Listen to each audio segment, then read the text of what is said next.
Some men spend 28 years commanding a state trooper barracks and figure they've already seen the worst thing one human being can do to another. I retired at 60 believing my ledger was closed. Then a deputy knocked on my kitchen door at 1:15 in the morning about a pickup truck sitting in the gravel lot behind an abandoned grain elevator, and I learned the worst thing doesn't wear handcuffs or carry a weapon. It smells like cheap cherry lip balm and a wet cardboard box. But we'll get to that. Tuesday, October 14th, Oconee County, South Carolina, 1:12 a.m. I was sitting at the island in my socks, drinking black coffee I had no business brewing and trying to finish a crossword puzzle that was mostly blank spaces, which is how a widowed former captain spends a night when sleep decides it doesn't owe him anything. The knock came twice, not heavy, a law enforcement knock, but the polite kind saved for off-duty seniors.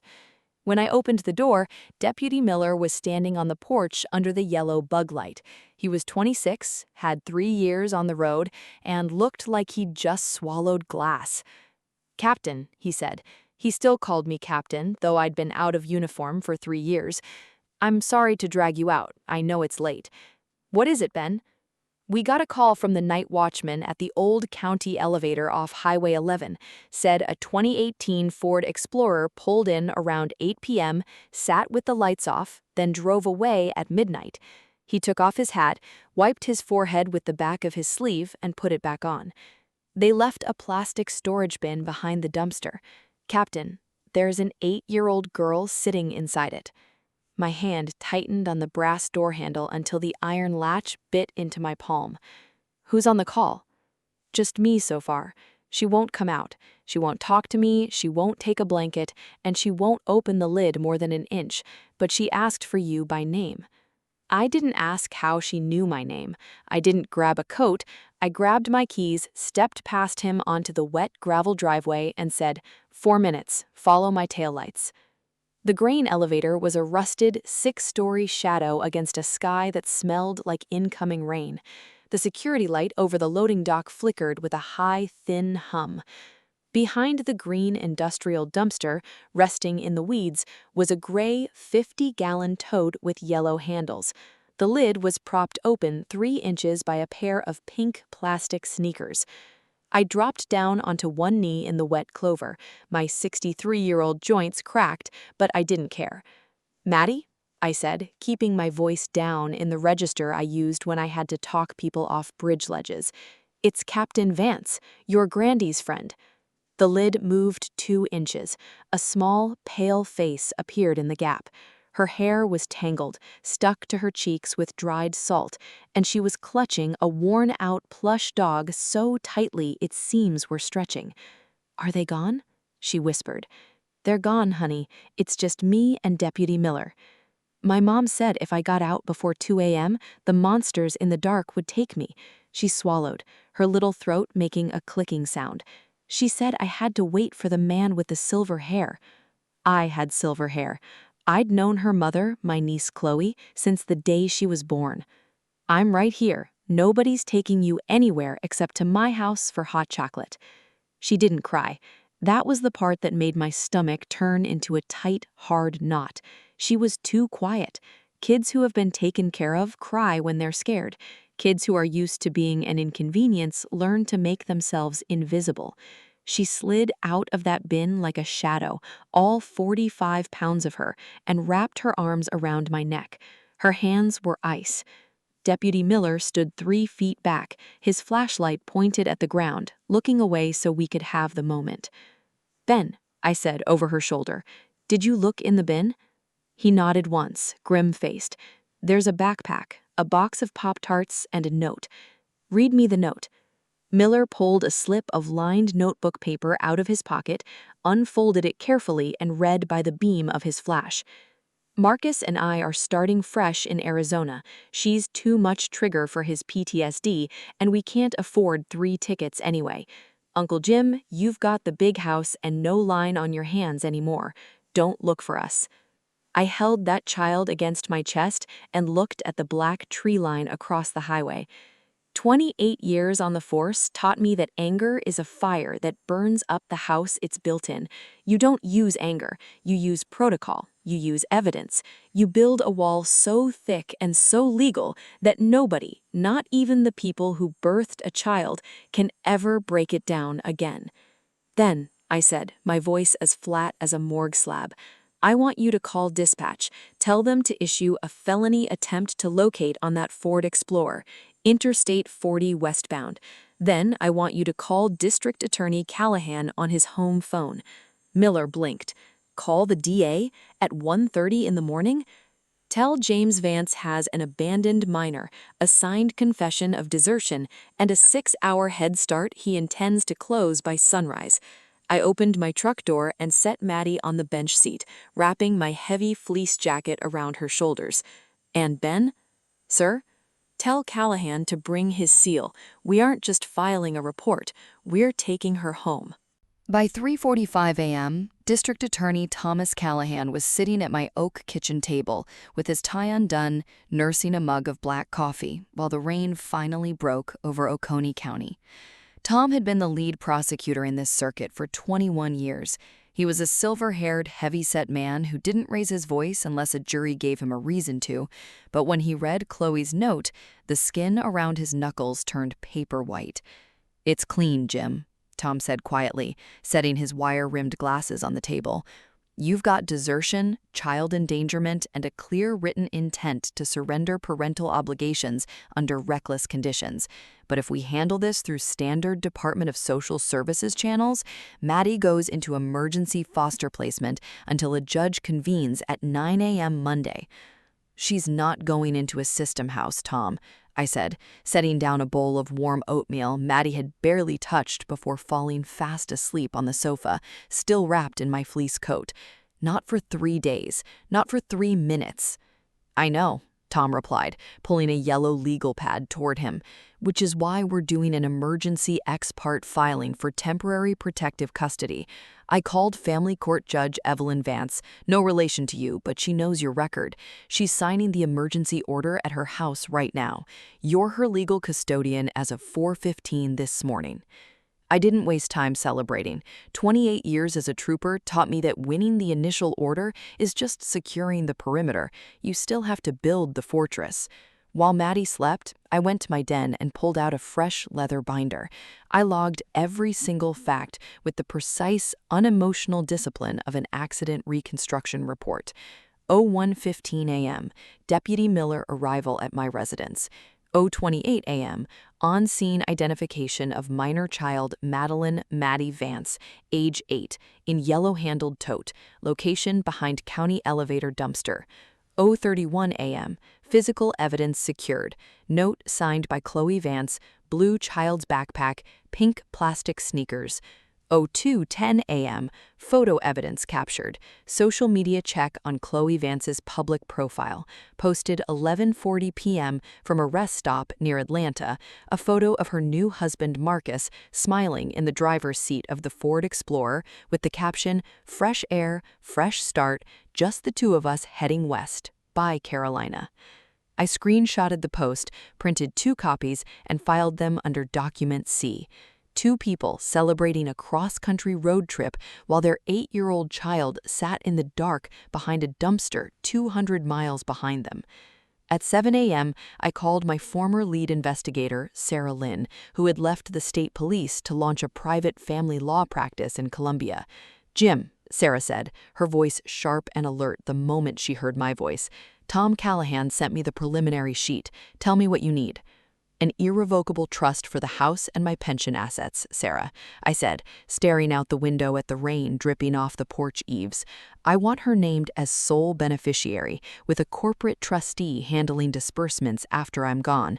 And I want Chloe's name explicitly written out of every square inch of my estate so her legal team can't claim a penny of undue influence or implied inheritance if she ever comes crawling back."